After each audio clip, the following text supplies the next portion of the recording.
On se parle de là à là, c'est ça? Occupé. C'est qui? Toi, t'es qui? Moi, c'est Cola et toi? Moi, c'est Napoléon Bonaparte, empereur de France. Impossible, Napoléon est mort à Sainte-Hélène. Oui, c'est ce que dit la légende. C'est son fils Léon qui... C'est quoi la chanson déjà? Qui Bon, lui a ouais. crevé le bidon.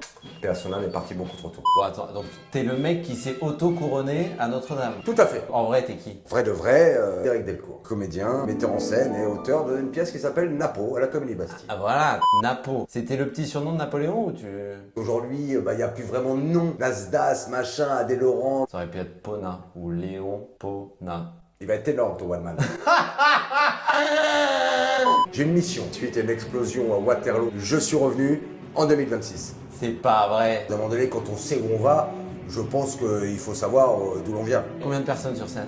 Nous sommes 4, Jeanne Pajon, Ouais. puis Boubacar Cabot, Ouais. et enfin Solé, dit Solé parce qu'il s'appelle Solé. Donc si je comprends bien, on est en 2026. Ouais. Napoléon apparaît comme par magie. Pas de la magie, c'est le destin. Et là, il pense qu'il peut tout résoudre les problèmes d'aujourd'hui. Il va essayer, effectivement, en vue des élections qui se pointent en 2027, Ah. et vu le chaos qui se passe dans ce pays, il va totalement essayer de reprendre les choses en main. Il va voir les gilets jaunes. Disons que les Gilets jaunes est un marqueur dans le temps qu'on nous avons choisi de mettre dans la pièce pour comprendre la grogne des Français, mais il va à la rencontre de tous les Français. Qu'est-ce qui va le choquer le plus? Le téléphone portable. Qu'est-ce qui va le plus choquer les gens qui sont en 2026 en voyant arriver Napoléon?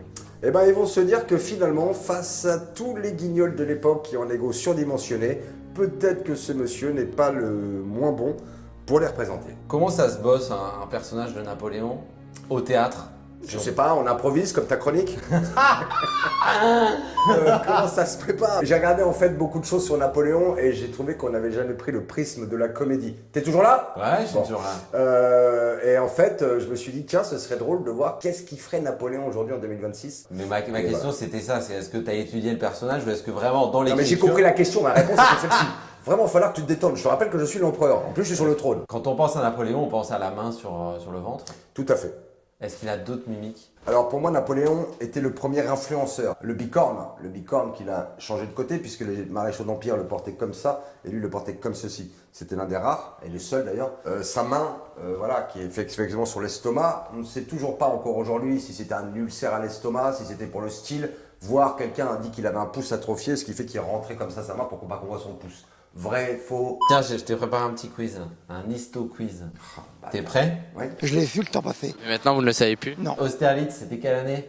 1804, Et Iéna, c'est sur quelle ligne de métro? la 8. La 9. Oui, bah il n'y avait pas le métro à l'époque. Wagram, quelle année? 1797. 1809. Ah oui, mais parce que tu passais par la ligne 3. Et la débâcle, c'était où? C'est Waterloo, 1811. Waterloo. 1815. 1815, pardon. Eh, 16 août franchement- 1815, pardon, excuse-moi. Je crois que je vais bientôt aller voir si c'est vraiment toi. Bah oui, viens.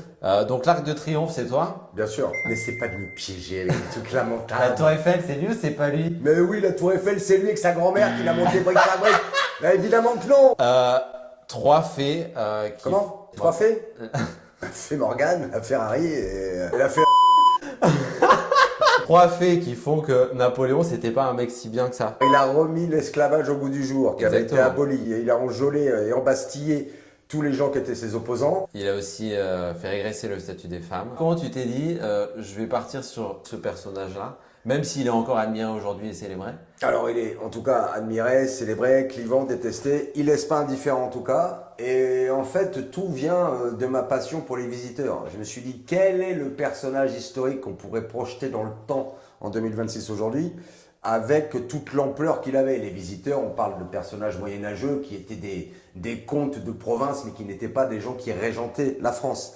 Là, je me suis dit, bon, Louis XIV, Louis XV, Vercingétorix, qui, ce côté conquérant, ce côté Gengis Khan, ce côté bagarre, ce côté quelqu'un qui allait au combat, qui physiquement n'hésitait pas à se retrousser les manches pour y aller, et qui aimait également ses hommes et la bataille. Et puis il y a un petit peu mon côté corse aussi qui est présent dans le personnage. Et bien pour moi, c'était Napoléon Bonaparte qui se trouvait être une évidence. Tu parlais des visiteurs, moi je l'ai regardé plusieurs fois, c'est la série Napoléon avec Christian Clavier.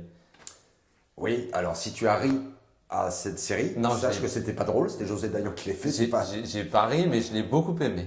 Oui, bah moi j'ai beaucoup aimé aussi. D'ailleurs, j'ai préféré au film de Ridley Scott avec Joaquin Phoenix, où on a rendu un Napoléon un peu pleutre, un peu lâche, un peu fragile avec les femmes, ce qu'il, je pense qu'il n'était pas du tout. Eric, Que là.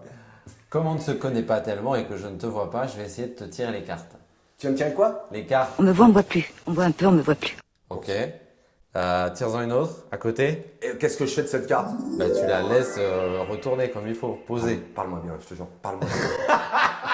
Bah, c'est un cheval avec une poignée. Je vois un loup. Si je te dis le pacte des loups. Mon premier rôle au cinéma. 1 minute 45 de génie. Un plan séquence de 67 secondes. Je me suis brûlé les cheveux avec une torche. Enfin bon, je peux pas te raconter là. Pourquoi il t'a particulièrement marqué ce film? Bah parce que si je viens de te le dire, il est complètement con quoi. Parce que c'est mon premier film, parce que c'était quelque chose de grandiose. C'était l'un des derniers films qui a duré 8 mois, t'imagines. Il n'y avait pas d'effets spéciaux avec des fonds verts et tout. On faisait tout en naturel dans les Pyrénées, c'était extraordinaire. Puis j'ai rencontré Jean-Yann, Magda Cascos, Vincent Cassel, Monica Bellucci, Samuel Le Bihan, Bernard Farcy. C'était fou. Une autre Une autre quoi? carte. Ah pardon. À s'accrocher. Je vois de la restauration, de la cuisine. Oui, tout à fait. J'ai été effectivement maître de rang, chef de rang, pardon, Ok. à Toulouse. J'ai fait un peu d'hôtellerie, de la restauration. Et après, j'ai géré des boîtes de nuit pour les anciens joueurs du stade toulousain. Ah ouais. Oui, rue de la Colombette, le New Fluo. Un bon souvenir? Très bon. Autre carte. Ah, je crois que c'est un terrain de tennis. Parce Oui, que je voulais être star de tennis. Je voulais être Yannick Noah. c'est vrai. Ouais. Et pourquoi tu n'es pas devenu Yannick Noah? À ton avis. Parce que peut-être qu'à un moment donné, on m'a dit il faut peut-être arrêter de jouer au tennis.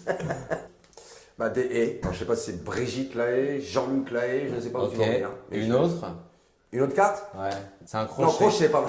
Je vois une soif de pouvoir. Là, Napoléon. Après, ça sera quoi? Après Napoléon, Ouais. l'Elysée.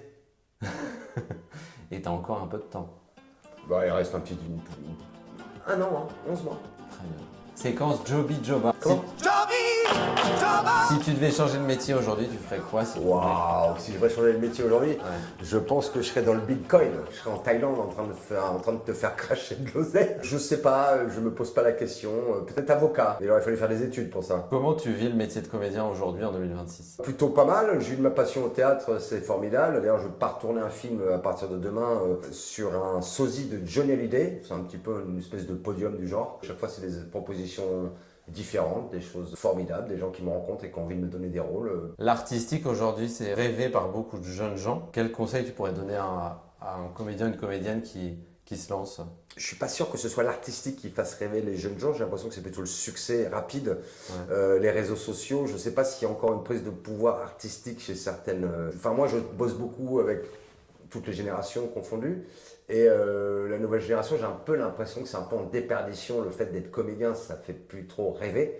La preuve en est, hein, le festival de Cannes est plutôt devenu un festival d'influenceurs que d'acteurs cannois. Je sais pas, j'ai l'impression que le foot, ou le sport, ou les réseaux sociaux, ou l'argent facile fait plus rêver que le fait d'interpréter des rôles. Parce qu'il y a la différence entre être connu et faire son métier d'acteur. Et je pense qu'il y a une petite confusion entre les deux pour la jeune génération. Merci Eric. Merci Colin.